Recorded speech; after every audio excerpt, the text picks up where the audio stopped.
नमस्कार, मी doctor Yashpal Badgujar, समछाया hospital Bodwad येथे मुळव्याध भगंदर fissure या आजारांवर मागील 15 वर्षापासून उपचार करतोय। आतापर्यंत जवळपास 10,000च्या वर पेशंटला आपण तपासले, त्यांना सल्ला दिलेला आहे आणि जवळपास 3,500च्या वर रुग्णांवर आपण क्षारसूत्र पद्धतीने मुळव्याध भगंदर फिशर या आजाराची कायमस्वरूपी ट्रीटमेंट केलेली आहे। आज आपल्या हॉस्पिटलमध्ये रवींद्र भाऊ आलेले आहेत, त्यांची माहिती आपण घेऊ। नमस्कार रवींद्र भाऊ। नमस्कार। तुमचं पूर्ण नाव सांगा। रवींद्र कोडो पाटील। रवींद्र वय 49 आणि गाव कोणतं? टाकळी, तालुका भुसावळ, हातनूर डॅमला। रवींद्र कडू पाटील नाव आहे यांचं। तुमचा फोन नंबर सांगा ना। 9545 68 51. रवींद्र कडू पाटील, राहणार टाकळी, हातनूर डॅम, तालुका भुसावळ, वय 50 आणि त्यांना डायबिटीज पण आहे आणि त्यांचा फोन नंबर आहे 95 45 68 51 51. यांना भगंदराचा त्रास होता, फिशुलाचा त्रास होता। आपण त्यांचं क्षारसूत्र पद्धतीने 2 तारखेला ट्रीटमेंट केली। 2/7 म्हणजे 2 जूनला, म्हणजे जवळपास 1 महिना झाला। 1 महिन्याच्या बरोबर 1 महिन्याच्या आधी आपण त्यांची भगंदराची ट्रीटमेंट केली होती। यांना भगंदर होता, पण तो संडासच्या जागेच्या दोन्ही बाजूला होता। वरच्या बाजूला पण भगंदर होता आणि खालच्या बाजूला पण भगंदर होता।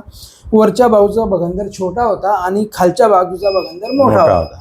आणि यांना शुगर पण आहे आणि यांचं वजन पण खूप आहे। तर अशा परिस्थितीमध्ये आपण त्यांची क्षारसूत्र पद्धतीने भगंदराची ट्रीटमेंट केली। तुमची ट्रीटमेंट किती वेळ चालली? 15 ते 20 मिनिटं झाली आणि छोट्या बुल खाली आपण ते ट्रीटमेंट केली। ट्रीटमेंट झाल्यानंतर तुमची सुट्टी किती वेळात झाली आपली? अर्ध्या तास, अर्धा ते 1 तासामध्ये आपण डिस्चार्ज पण केला, त्यांना घरी ट्रीटमेंट केली। आज 1 महिन्यामध्ये त्यांना 2 वेळा 3 वेळा यावं लागलं हॉस्पिटलला आणि एवढ्या 1 महिन्यामध्ये त्यांचा भगंदराचे म्हणजे वरचा भगंदर खालचा दोघं भगंदराचे आजार हे पूर्णपणे बरे झाले। आता तुम्हाला सध्या काही त्रास? संडाच्या जागेवरचा कंट्रोल केला? काही चिरफाड कापाकापी करावी लागली आपल्याला? काही फारशी नाही। खालच्या बाजूला आपल्याला जिथं पस होता तिथं थोडंसं काढावं लागलं, परंतु आजार आता पूर्ण बरा झालेला आहे।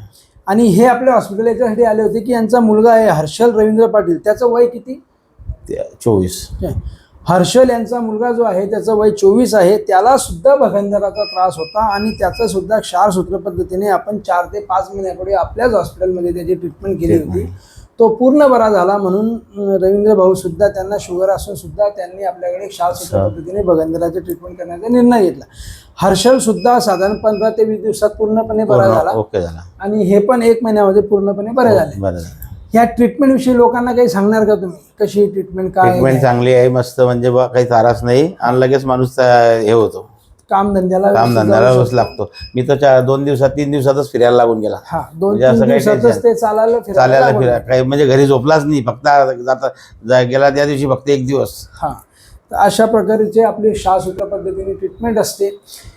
असेच आपले जे जुने पेशंट आहे की जे आपल्या ट्रीटमेंटने बरे झालेले, यांचे अनुभव ऐकण्यासाठी तुम्हाला त्यांचे आम्ही नाव पत्त्यासहित त्यांचे अनुभव आमच्या हॉस्पिटलचं जे यूट्यूब चॅनल आहे समछाया हॉस्पिटल, डॉक्टर यशपाल बडगुजर या नावाने जे यूट्यूब चॅनल आहे, त्या चॅनलवर आम्ही आमच्या अशा जुन्या पेशंटची व्हिडिओ टाकत असतो की जे भगंदराचे पेशंट आहे ते पूर्णपणे किंवा भगंदर, मुळव्याध, फिशर या पेशंट पूर्णपणे बरे झाले आणि त्यांना काही त्रास नाही, कशा प्रकारे त्यांची ट्रीटमेंट झाली या संदर्भातली माहिती पेशंटना मिळावी म्हणून आपण एक माहितीसाठी व्हिडिओ तयार करू।